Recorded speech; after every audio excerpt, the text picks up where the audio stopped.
Bonjour et bienvenue à Valisi. So today, I wanted to save this post because I'm in the not so sleepy southwestern suburb of Paris today.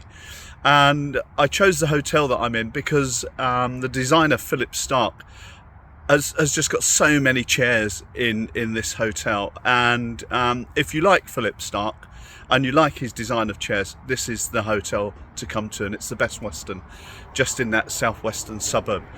Now, I chose to do this post in a foreign country because I think this is where my senses are heightened, and particularly my listening.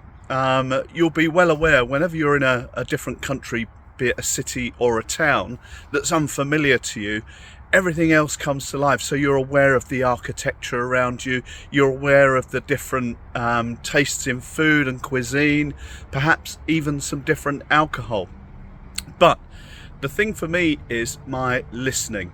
Now, I've written a couple of articles. They are on LinkedIn. If you go to my homepage, you can download them. And also, there's an article about this in my book, Coaching for Beginners. So why today? Why listening? So I find myself doing this on occasion as well. I listen to respond.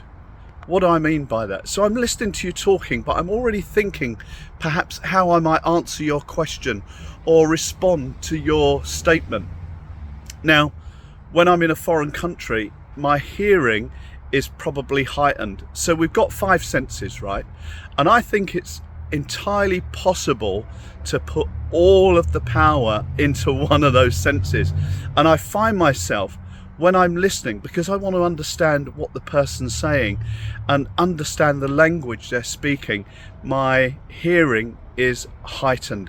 So not only has it got 20% of those 5 senses, I think I probably cram about 80% in just to hearing, because I'm listening for the intonation, I'm listening to the vocabulary, I'm listening for the conjugation, and it's very difficult. But what I find is if I'm sitting there listening, if I'm paying attention, I'm more likely to understand what's going on, and then, and only then, can I offer a response.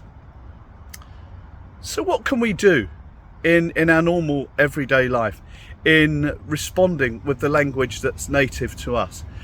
Can I just make a suggestion today?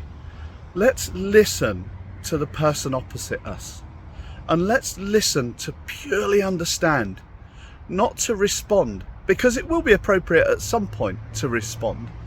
And I think there's a lot to be gained from active listening.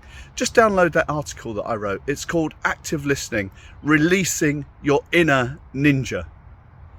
Have a wonderful day, have a wonderful weekend, and au revoir de Paris. I mean that. Goodbye.